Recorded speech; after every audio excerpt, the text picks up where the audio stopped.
Foundation ഫോർമുലയുടെ പുതിയൊരു എപ്പിസോഡിലേക്ക് എല്ലാവർക്കും സ്വാഗതം. കഴിഞ്ഞ എപ്പിസോഡുകളിൽ ബയോഗ്യാസ് വിത്ത് സെപ്റ്റിക് ടാങ്ക് എന്നൊരു സിസ്റ്റത്തെക്കുറിച്ചാണ് നമ്മൾ ചർച്ച ചെയ്തത്. ഇന്ന് കേരളത്തിലെ പോപ്പുലേഷൻ അനുസരിച്ച് കേരളത്തിൽ ഏകദേശം 90 ലക്ഷത്തോളം വീടുകൾ നിർമ്മിച്ച് നമ്മൾ താമസിക്കുന്നുണ്ട്. വീടുകളുടെ എണ്ണം വർദ്ധിച്ചപ്പോൾ ഇന്ന് കേരളം നേരിടുന്ന ഏറ്റവും വലിയൊരു ചലഞ്ചാണ് ഗ്രൗണ്ട് വാട്ടർ പൊല്യൂഷൻ. നമുക്കറിയാം, കേരളം ഏറ്റവും കൂടുതൽ കുടിവെള്ളത്തിനായി ആശ്രയിക്കുന്നത് ഗ്രൗണ്ട് വാട്ടർ, അതല്ലെങ്കിൽ കിണറുകൾ നിർമ്മിച്ച് അതിലെ വെള്ളമാണ് നമ്മൾ കുടിക്കുന്നതിനും നമ്മളുടെ ദൈനംദിന ആവശ്യങ്ങൾക്ക് വേണ്ടിയിട്ടും ഉപയോഗിക്കുന്നത്. അപ്പോൾ വീടുകളുടെ എണ്ണം വർദ്ധിച്ചപ്പോൾ ഒരു വീടിന് ഒരു കിണർ എന്ന കണക്കിൽ കിണറുകളുടെ എണ്ണം വർദ്ധിക്കുകയും അതുപോലെ തന്നെ ടോയ്ലറ്റ് വേസ്റ്റ് സംസ്കരിക്കുന്നതിന് നമ്മൾ പണ്ട് മുതൽ നിർമ്മിക്കുന്ന ഒറ്റക്കുഴി കക്കൂസ് കുഴികളും അതല്ലെങ്കിൽ സെപ്റ്റിക് ടാങ്ക് ഒക്കെയാണ് നിർമ്മിച്ചുകൊണ്ടിരിക്കുന്നത്.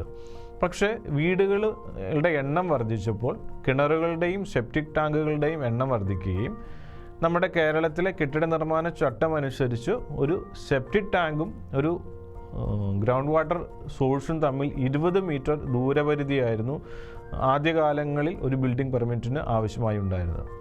എന്നാൽ ജനസംഖ്യ വർദ്ധിച്ചപ്പോൾ, വീടുകളുടെ എണ്ണം വർദ്ധിച്ചപ്പോൾ ഇത് 20 മീറ്ററിൽ നിന്ന് 7 മീറ്ററായി ചുരുക്കുകയും ഇന്ന് 7 മീറ്റർ ദൂരപരിധിയിൽ ഒരു കിണറും കക്കൂസ് കുഴിയും തമ്മിലുള്ള ദൂരപരിധി പാലിച്ചാൽ കെട്ടിട നിർമ്മാണ ചട്ടം അനുസരിച്ച് നമ്മൾക്ക് ആ ബിൽഡിംഗ് നിർമ്മിക്കുന്നതിന് അല്ലെങ്കിൽ ഒരു വീട് നിർമ്മിക്കുന്നതിന് പെർമിറ്റ് ലഭിക്കും.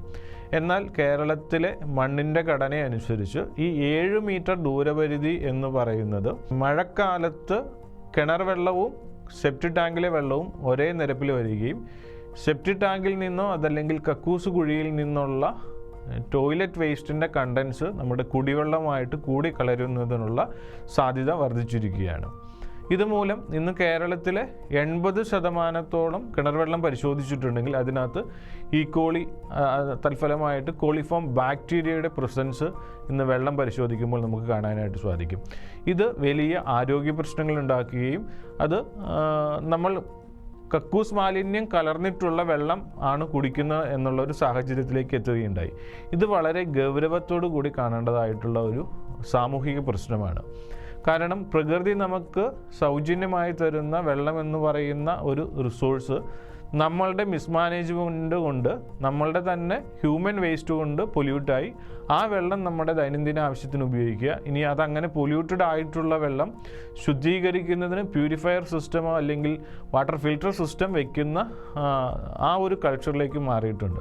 അപ്പോൾ നമുക്ക് വളരെ സേഫായിട്ട് കിട്ടുന്ന വാട്ടർ റിസോഴ്സിനെ അങ്ങനെ തന്നെ കീപ്പ് ചെയ്യുന്ന രൂപത്തിലേക്ക് നമ്മളുടെ സോഷ്യൽ എൻജിനീയറിങ്ങും അതേപോലെ തന്നെ നമ്മൾ വീടാണെങ്കിലോ അതെങ്കിലും ഒരു കെട്ടിടം നിർമ്മിക്കുമ്പോഴോ പരമാവധി ഗ്രൗണ്ട് വാട്ടർ പൊല്യൂട്ട് ചെയ്യാത്ത രൂപത്തിൽ അവിടുത്തെ ടോയ്ലറ്റ് വേസ്റ്റ് മാനേജ് ചെയ്യുന്ന സിസ്റ്റം നിർമ്മിക്കുക എന്നുള്ളത് നമ്മളുടെ മുന്നോട്ടുള്ള ജീവിതത്തിൻ്റെ വളരെ അത്യന്താപേക്ഷിതമായിട്ടുള്ളൊരു ഘടകമാണ്.